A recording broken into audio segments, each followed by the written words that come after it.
আমি তো এক্ষুনি হাসছিলাম, ও একটা কি করছিল, ওই যে এখনো সেভ হয়নি, জিনিসটা আপলোড হয়নি, আপলোড হবে, এ দেখ বন্ধও করে দিল। অ্যাকচুয়ালি এটা বিয়েটা যে কোন নম্বর বিয়ে আমি ঠিক বুঝতে পারছি না, কারণ এর আগে বিয়ে টিয়ে ফুটসজ্জা সব হয়ে গেছে। থু যেন আরও অনেক দিন চলুক রামকৃষ্ণা। আগেকার দিনে তো আরও অনেক বেশি দিন সিরিয়াল চলত। রোহিণী মুখার্জি এক্সাইটেড নয়, কারণ রোহিণী মুখার্জির মধ্যে একটা টেনশন চলছে, কারণ বিয়েটা হবে কি হবে না। আমার খুব দুঃখ, এতদিন ধরে চলছে, একটা আমার বর এলো না, মানে বর না আসুক, একটা বর টাইপের তো কিছু আসতে পারতো।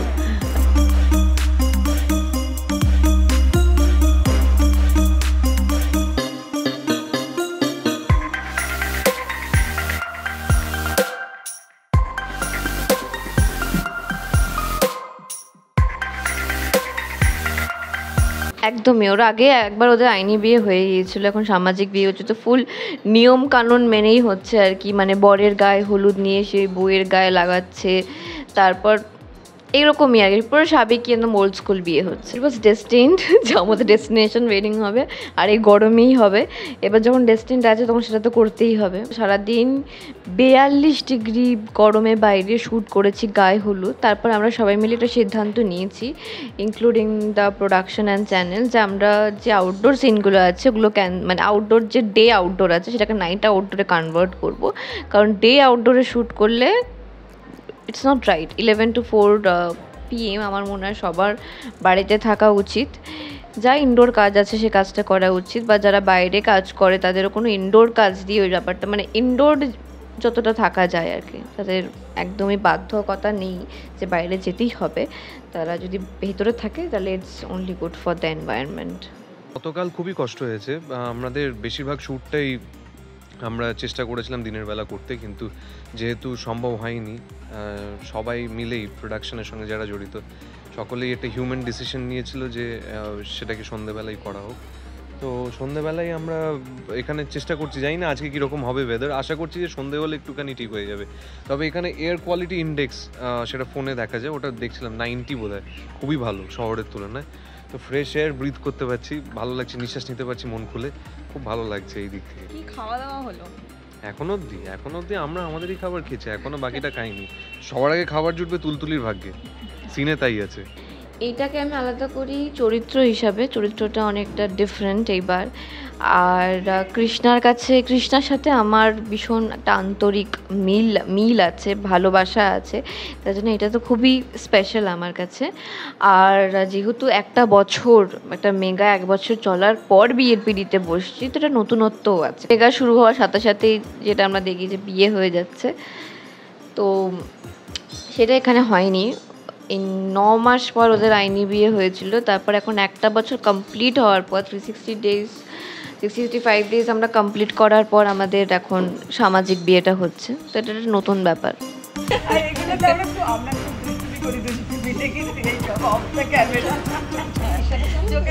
আচ্ছা, ও ইশারা করে আর আমি হচ্ছি, যত ইশারা ওই যে ক্যামেরার অ্যাকশন কাটে, যত ইশারা আমি বুঝতে পারি, বাকি কিছু বুঝতে পারি না। স্কুল বেঞ্চের মতো উৎফুল্ল, তবে এই গরমে না সব ফুল্লতা বেরিয়ে গেছে একেবারে। এই ফুল্ল আবার তার মধ্যে ফুল লাগিয়েছি, সাজের কিন্তু কমতি নেই, কে নাতি কে পুঁতি সব মানি না, আমি সাজতে ব্যস্ত। আমার খুব দুঃখ, এতদিন ধরে চলছে, একটা আমার বর এলো না, মানে বর না আসুক, একটা বর টাইপের তো কিছু আসতে পারতো, তাও আনলো না, ভয় পাচ্ছে আসলে। কিন্তু তবুও মানে পরিবারের লোকজনদের সঙ্গে একদম মানে খুব সুন্দরভাবে ঠাম্মা হ্যাঁ, শুধু এই নিজের পরিবার নয়, ওই শ্বশুরবাড়ির পরিবারেও হাত বাড়িয়েছি। আমার ছেলের বেয়ানকে বলে দিয়েছি আমার জন্য কিন্তু চওড়া পেরে শাড়ি কিনবে একটা, আমি খুব সাজবো। আমার ছেলে যখন বললো মা ওরমভাবে চাইতে হয় নাকি, আমি তখন বলছি তাতে কী হয়েছে, আমার মেয়ে তো। রামকৃষ্ণা এই যে ধারাবাহিকটা, এই ধারাবাহিকটার না অনেক দিন বাদে একটা ধারাবাহিক যার গল্পটা একটু অন্যরকম, একটু ফ্রেশ গল্প, আর মানুষ রিলেট করতে পারছে এই গল্পটাতে। মানে তুমি যদি হিরো হিরোইনের সঙ্গে রিলেট করতে না পারো, তারা যদি তোমার মনে হয় না যে পাশের বাড়ির কেউ, তাহলে না সেটা বেশি দিন চলে না। তো এই গল্পটাতে দর্শক অ্যাকচুয়ালি রিলেট করতে পারছে। ওই জন্যে বোধ হয় গ্রেস অফ গড এক বছর চলেছে এবং আশা করছি আরও চলবে।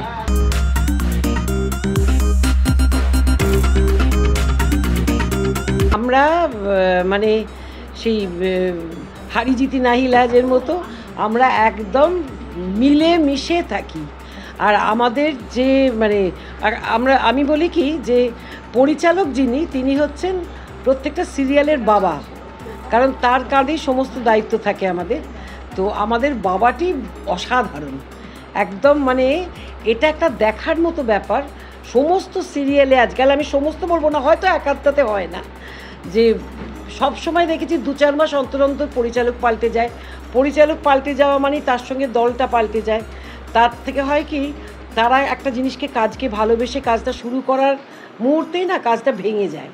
তো সবারই মন ভেঙে যায়। আবার নতুন যে আসে সবাইকেই আমরা মানিয়ে নিই, তারাও আমাদের মানিয়ে নেয়।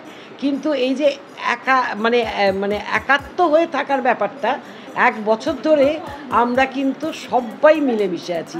কেউ কোনো একজন চরিত্র থেকে বাদ হয়েছিল তার অসুস্থতার জন্যে, ও তার জায়গায় নবনীতা এসছে, কিন্তু সেটা নিয়ে কোনো ঝগড়াঝাটি অশান্তি কোনো ব্যাপার না। সে অসুস্থ হয়েছিল, নিজেই বলেছে আমি কাজ করতে পারছি না, এবার নবনীতা এসছে এবং আমরা একই পরিচালক তার সহকারীদের নিয়ে সব কিছু নিয়ে আমরা খুব একটা মানে সত্যি করে যৌথ পরিবার বলতে যা বোঝায় তাই নিয়ে আছি। আমি তো এক্ষুনি হাসছিলাম, ও একটা কি করছিল, ওই যে এখনো সেভ হয়নি জিনিসটা, আপলোড হয়নি, আপলোড হলো দেখ বন্ধও করে দিল। বেশি বেশি বকে তো মানে ভালোই লাগছে, শুধু একটু গরম, সেটাতে কষ্ট হচ্ছে সকলেরই, তোমাদেরও নিশ্চয়ই হয়েছে। গরমটাকে কাটিয়ে কোনো মতে কাজ করে যাচ্ছি এটুকু। বোন কি বলবে দাদার বিয়ে? ছোটদার বিয়ে, বোন তো খুব মজা, সাজতে তো বোনের ভালোই লাগে, সেজেওছি, কিন্তু এই গরমে তো প্রচণ্ড কষ্ট হচ্ছে, কিন্তু কষ্টের মধ্যেও আমরা খুব মজা করে কাজ করছি, সবটাই আপনাদের জন্যে। তো বিয়েতেও তো অনেক ধরনের চমক থাকবে, তো আপনাদের কিন্তু রামকৃষ্ণা দেখতেই হবে, আমাদের সাথেও থাকতে হবে। ডেস্টিনেশন ওয়েডিং হচ্ছে আমার মেয়ের। আমি না অ্যাকচুয়ালি রোহিণী মুখার্জি এক্সাইটেড নয়, কারণ রোহিণী মুখার্জির মধ্যে একটা টেনশন চলছে, কারণ বিয়েটা হবে কি হবে না। আর বিয়ে হতে গেলে কিন্তু রোহিণী মুখার্জিকে মানে অ্যারেস্ট হতে হবে পুলিশের। তো ডেফিনেটলি রোহিণী মুখার্জি সেটা মেনে নিতে পারছে না। এবার সেই জন্যে রোহিণী মুখার্জি একটু টেনশনেই আছে, আবার কোথাও দাঁড়িয়ে কখনো কখনো একটু কনফিডেন্টও হচ্ছে যে না, ফাইনালি বোধহয় রোহিণী মুখার্জি জিতেই যাচ্ছে। একটা কথা তো কৃষ্ণা সবসময় বলে যে কৃষ থেকে কৃষ্ণা হয়ে গেছে, কিন্তু কৃষ্ণার মধ্যে এই ব্যাপারটা রয়ে গেছে যে কৃষ চ্যালেঞ্জ কখনো হারে না। তো যখন নিজের মাকে চ্যালেঞ্জ করেছে, ও সেটা জিতবেই যেভাবেই হোক। তো দেখা যাক কীভাবে ও জেতে, আদেও জেতে কিনা, আদেও ওর মধ্যে যে কনফিডেন্সটা আছে যে ও জিতবে সেটাও পূরণ হয় কিনা। রাম রাগ করছিল যেহেতু কৃষ্ণ অনেক কথাই ওকে বলছিল না, এই মায়ের বিরুদ্ধে প্রমাণ জোগাড় করতে গিয়ে ও রামকে কোনো না কোনো দিক থেকে অবহেলা করেছে বা সময় দিতে পারেনি, বা অনেক সময় 2-3টে মিথ্যে কথাও বলেছে। সেটা কৃষ্ণেরও খুব কষ্টের জায়গা, কিন্তু কৃষ্ণ কখনোই চায়নি যে রাম এইসব বিষয় এঙ্গেজ হয়ে ওর কাছ থেকে ডিস্ট্র্যাক্ট হোক। ওটা সামনে বড় প্রজেক্ট ছিল, যার জন্য বেস্ট পারফর্মার অফ দ্য ইয়ারও পেয়েছে ওর কোম্পানি থেকে। কৃষ্ণ সবসময় রামকে নিজের ভালোর দিকে ঠেলে দিতে চেয়েছে, তাই জন্য এইসব বিষয়ে মানে কৃষ্ণ একা ডিল করবে বলে রামকে ঢোকায়নি। তাই জন্য রামের কষ্ট হয়েছে, যে রাম বুঝতে পারছে যে আমার ভালোবাসার মানুষটা আমাকে মিথ্যে কথা বলছে বা আমাকে ইগনোর করছে বা অ্যাভয়েড করছে, সময় দিচ্ছে না পর্যাপ্ত, তাই জন্য ওর খারাপ লেগেছে। ভালোবাসার সম্পর্কে তো এরকম মন কষাকষি হয়, সেটা না হলেও আবার আমার মনে হয় সেখানে ভালোবাসার কোনো শেডস নেই। তো এইসব করে আশা করি রাম বুঝতে পারবে আর কৃষ্ণও রামকে মানিয়ে নেবে।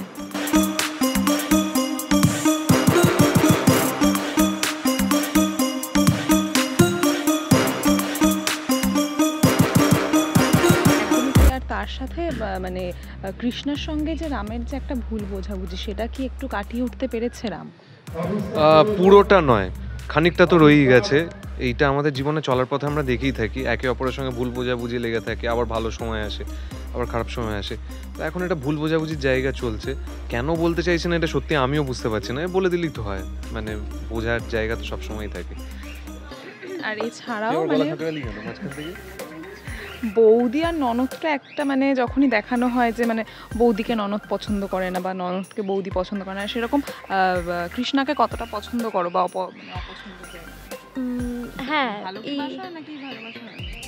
অপছন্দের জায়গাটা যখন ছোট বৌদির ওপর আমার ছিল, তখন সে আমাদের বাড়িতে বউ হয়ে ওঠেনি।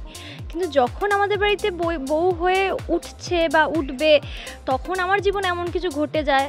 তো তখন আমার কাছে ছোট বৌদি শুধু বৌদি না, মানে বেস্ট ফ্রেন্ড, সোলমেট, মানে আমার বেঁচে থাকার কারণ। মানে আজকে অম্বা যদি চরিত্রটার জন্য, মানে অম্বার জন্য বৌদি সব কিছু, মানে অম্বা আজকে এগোচ্ছে, অম্বা আবার প্রেমে পড়ছে, অম্বা জার্নালিজমে মানে চাকরি পাচ্ছে, সবটাই ছোট বৌদির জন্য। তো ছোট বৌদি মানে অম্বার কাছে একটা বিরাট বড় গুরুত্বপূর্ণ একটা জায়গা। তো সেখানে তো এর বাইরে আর কিছু হতেই পারে না। খুবই ভালো একটা সম্পর্ক, খুব ভালো।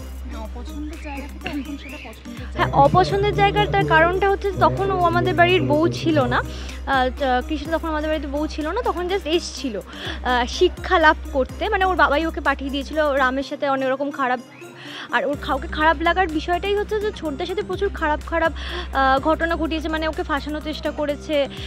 সেটা মানে ইন্টেনশনে না করলেও করেছে, সেটাই বোনের দিক থেকে সেটা আমার খারাপ লাগার জায়গা, মানে অম্বার খারাপ লাগার জায়গা। কিন্তু সে মানে ছোটো বৌদি মনের দিক থেকে খুবই ভালো। সেই ক্ষেত্রে যখন অম্বাকে যখন বুঝতে পারলো, অম্বাও যখন ছোটো বৌদিকে বুঝতে পারলো, তখনই আস্তে আস্তে ছোটো বৌদির প্রতি একটা আলাদাই ভালোবাসা তৈরি হলো। ফাইনালি আজকে বিয়ে হতে চলেছে, বর সেজে নিজের কেমন লাগছে? এর আগেও সেজেছি, ভালোই লাগছে। মানে একটা সম্পর্ক পূর্ণতা, কোথাও সামাজিকভাবে পূর্ণতা পাওয়ার একটা ব্যাপার থাকে। তো আমাদের অভিনেতা বা অভিনেত্রীদের এইটাই সুবিধে, আমরা জীবনের বিভিন্ন অংশগুলোকে কোথাও না কোথাও আমাদের মানে স্ক্রিন বা গল্পের মাধ্যম দিয়ে আমরা সেটা বেঁচে থাকার একটা জায়গা খুঁজে পাই। বেশ ভালোই লাগছে, কষ্ট হবে কিন্তু ভালো লাগছে। এটা আমরা রোজ ভয় পাই, ঘুম থেকে উঠেই ভাবি যে SMS এলো কি না, যে সামনের সপ্তাহে কিন্তু লাস্ট টেলিকাস্ট। এটা বলতে মানে চ্যানেলের কোনো দ্বিধা হয় না, কিংবা প্রডিউসারেরও কোনো কিছু হয় না। আমরা মোটামুটি এটাতে শক্ত হয়ে গেছি, মনকে মেনে নিয়েছি আর কি। খারাপ লাগে, কিন্তু আবার আরেকটা কাজ আসে, আবার একটা পরিবার শুরু হয়। থু যেন আরও অনেক দিন চলুক রামকৃষ্ণা। আগেকার দিনে তো আরও অনেক বেশি দিন সিরিয়াল চলতো, 4 বছর 5 বছর। কোনো সিরিয়াল শুরু হলে 5 বছরের নিচে তো কোনো নামই নেই বন্ধ হওয়ার। এখন সময় পাল্টেছে, জেনারেশন পাল্টেছে, আর্টিস্টরা অন্যরকম হয়েছেন, তারপর প্রোডাকশানে যারা মানে কর্তৃপক্ষ যারা, তারাও অন্যরকম হয়েছে, চ্যানেলও অন্যরকম হয়েছে। তাদের মনে হয় যে 3-4 মাস পর ইফ ইটস নট ক্লিকিং, তাহলে আমাদের আগে এগিয়ে যাওয়া উচিত, অন্য কোনো প্রজেক্টের হাত ধরে ওটা বন্ধ করে দেওয়া উচিত। তাছাড়া বিভিন্ন রকম ইস্যুস তো থাকে, কেউই চায় না নিজের প্রজেক্ট বন্ধ করে দিতে। নিজের প্রজেক্ট মানে নিজের সন্তানের মতো, তো নিশ্চয়ই কোনো ইস্যুস থাকে, তার জন্য বন্ধ করে দিতে হয়। কিন্তু সেটা একটা যৌথ ব্যাপার। কিন্তু ইটস ভেরি স্যাডনিং, ভেরি ডিসঅ্যাপয়েন্টিং যে আমরা যখন একটা কাজ শুরু করি সেটা এত তাড়াতাড়ি শেষ হয়ে যায়। মানে চরিত্রগুলো জন্ম দেওয়ার আগে, জন্ম দেওয়ার পর, তাকে বড় করার আগে যদি সন্তানকে মেরে দেওয়া হয়, সেটা খুবই খারাপ লাগে। আমাদের প্রজেক্টে সেটা হয়নি, সেটা আমার লাক, আমাদের সবার লাক, ভগবানের আশীর্বাদ। চমকগুলো তো বলতে পারবো না, তাহলে আমাকে ধমক দেবে। কিন্তু রামকৃষ্ণার সিরিয়ালটা এই জন্যে দেখতে বলবো সবাইকে, যে এই যে দ্বিতীয়বার বিয়ে হওয়া, এরা কিন্তু ঘর করেছে, সংসার করেছে। আমি যতই উকি ঝুঁকি মেরে ওদের প্রেমের ইয়ে ভাঙি না কেন, কিন্তু ওরা দিনের পর দিন ঘর করে গেছে, তাও আবার বিয়ে হচ্ছে, আমরা সবাই ড্যাং ড্যাং করে সেই বিয়েতে নাচছি। এটাও তো একটা চমক। এরকম চমকে চমকে আমরা চমকিত হয়ে থাকি। আগের প্রজন্ম বলতে হচ্ছে যে তখন তো আমিও ছোটই ছিলাম। যখন আমি এসেছিলাম তখন আমি নিউ কামার ছিলাম, আমার সিনিয়ররা ছিল। আমার সিনিয়ররা আমি জানি না, আমার সঙ্গে প্রত্যেকে ভীষণ ভালো ছিলেন।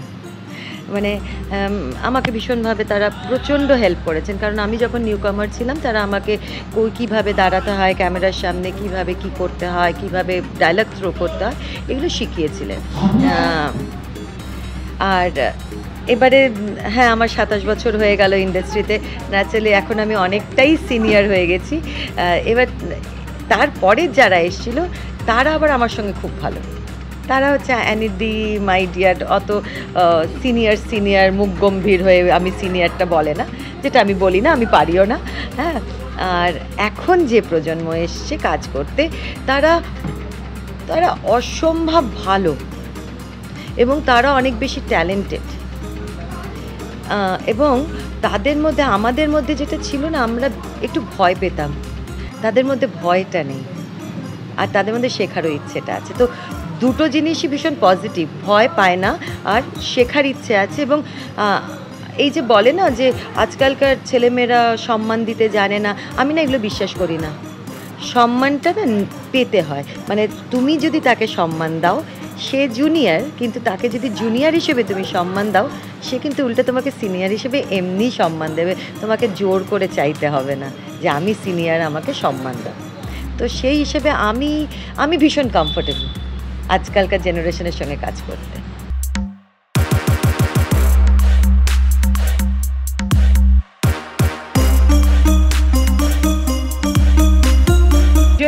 অ্যাকচুয়ালি বিয়েটা যে কোন নম্বর বিয়ে আমি ঠিক বুঝতে পারছি না, কারণ এর আগে বিয়ে টিয়ে ফুলসজ্জা সব হয়ে গেছে একখানা, তারপরে আবার হচ্ছে। তো নাত বউয়ের সঙ্গে আমার একটা ভীষণ মিষ্টি সম্পর্ক প্রথম থেকেই, কেননা যখন ও ঢুকেছিল আমাদের বাড়িতে, এইটুকু জামা কাপড় পরতো, সবাই যখন একটা মানে হয়েছিল, উত্তেজিত হয়েছিল, আমি কিন্তু ওকে মানে ঠুকে ঠুকে কথা বলে হেসে হেসে ম্যানেজ করে জামা কাপড়টা বড় করাতে পারিনি, কিন্তু মনটা একদম ঘুরিয়ে দিয়েছি। কারণ রোজ রাত্রিরে আমরা দুজন একসাথে শুতাম, সেই শোয়া থেকেই আমাদের ঝগড়াঝাটি, মিষ্টি আলাপ, মিষ্টি খাওয়া। ও সবসময় আমার জন্য একটা করে মিষ্টি আনতো, কিন্তু একদিন বুঝতে পারলাম ও মনে হচ্ছে ওই সুগার ফ্রিতে।